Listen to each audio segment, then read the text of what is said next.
We got a little background music, right? Is that your... That's my clock. Okay. It plays a Beatles song every hour in the hour. Hi, this is Make No Little Plans with Ivonne, and today my guest is... Jerry Catalano. Music CPA. He's an acoustic rock singer and a self-taught guitarist. Jerry? That's correct. Thank you for joining us today. Thank you. I appreciate it. We'll discuss his start in the industry, his career and business, his industry knowledge, and he'll give some tips for newer entrepreneurs.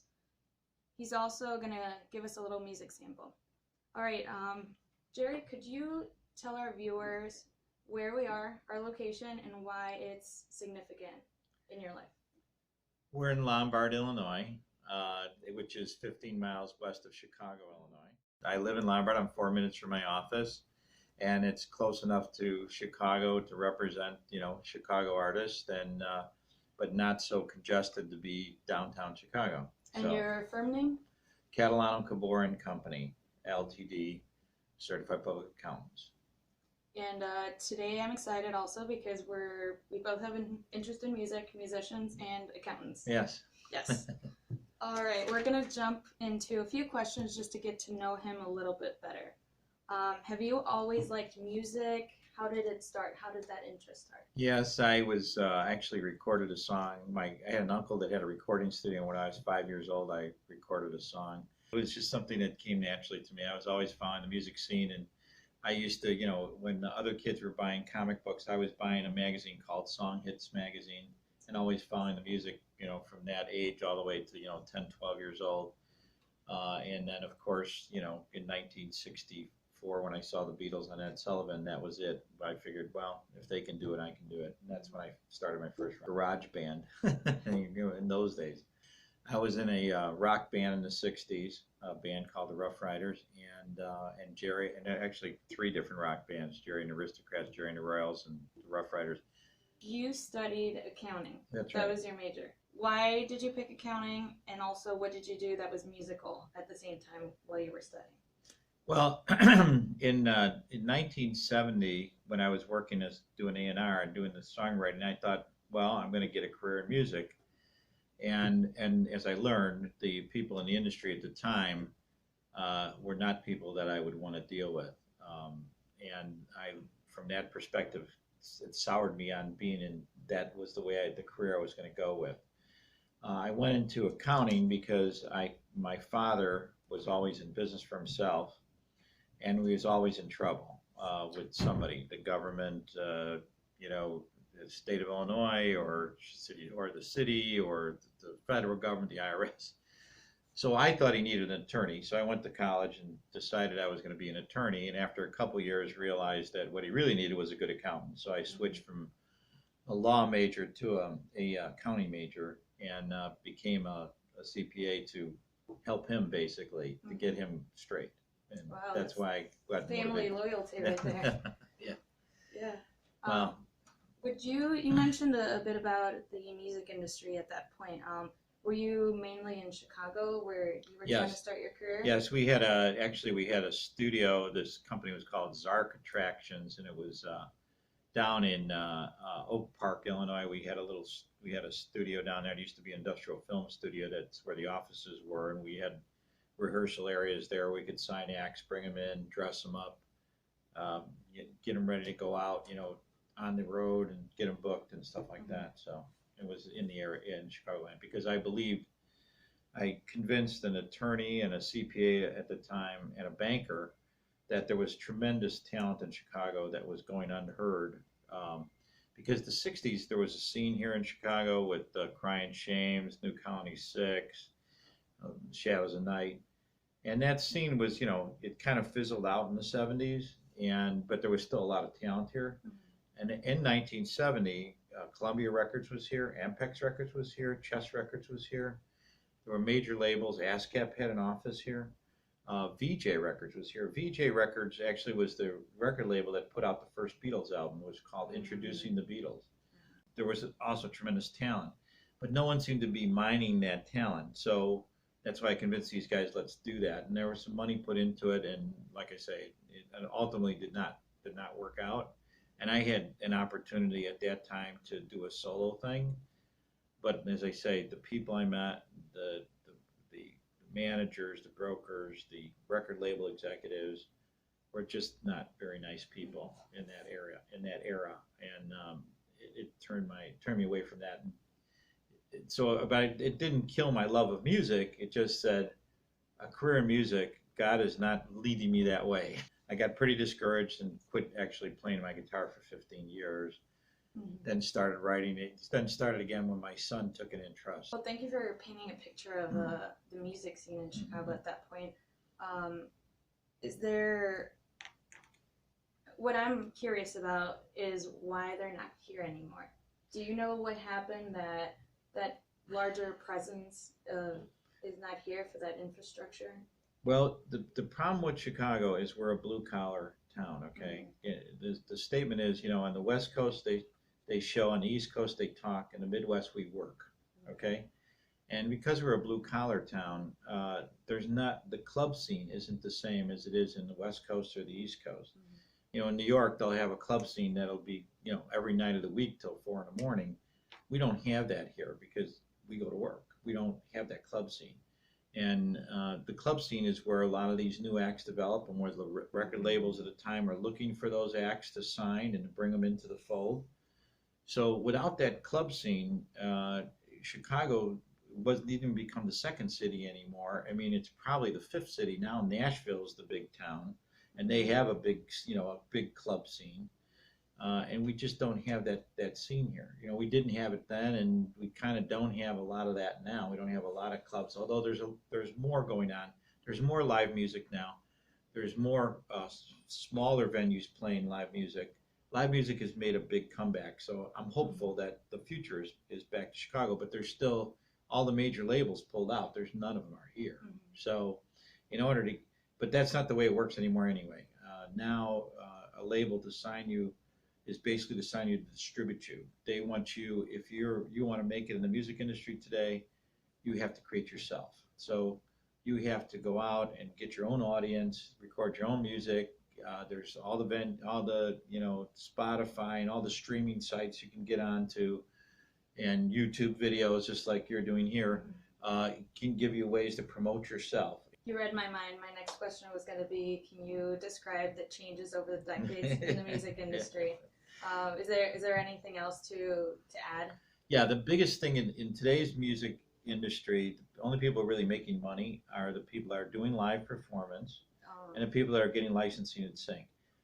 Making money on hearing your music played on the radio or selling CDs, which, these are, my CDs of my band, but you won't even find CDs pretty soon. They're fading away. When you get airplane, what we call terrestrial radio play, which means standard radio, it's a penny a play. A stream means if you get played on Spotify or Apple Music, you're getting paid 0.00495 cents per play. So even somebody getting 37 million plays it doesn't translate to a whole lot of money.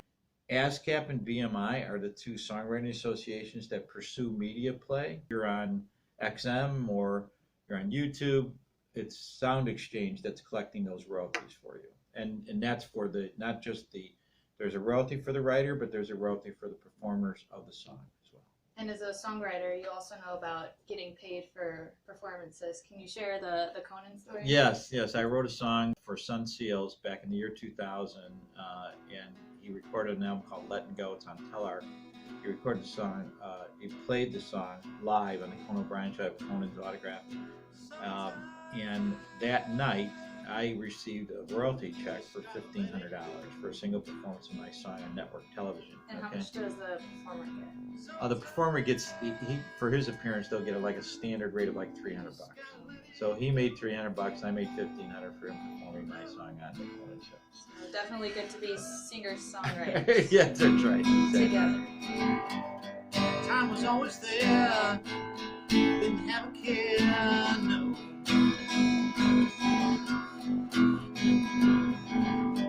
Now that it's gone, hope to get along, yeah.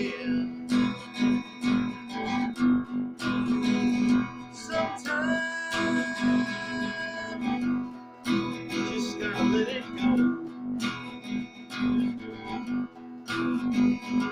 Sometimes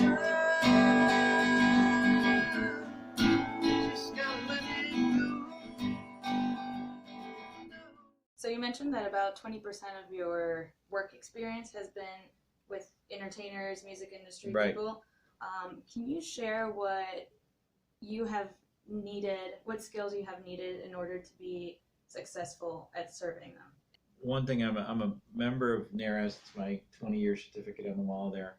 I was voting on the Grammys and hanging out with musicians and music attorneys and people that represent musicians. And so I learned from that directly, from a practical way, but then there's a great book by Passman called Everything You Need to Know About the Music Business that really, it was sort of my Bible, but also learned from, actually working with musicians, looking through royalty statements, studying royalty statements on how it works, being able to understand, look at NASCAP, what's the difference between a mechanical royalty and a performance royalty. We go back to the Grammy story. Okay. How did that happen? How did you become a voting member? Okay. And it's lifelong, right? Right. They're changing the rules now, but I was a voting member. They're now changing the rules, but what it was you had to have 12 releases. Okay. So I was a voting member for probably 18 years. Now you have to have a certain amount of your income has to be from music. I don't know if today's generation sees that as a big important thing.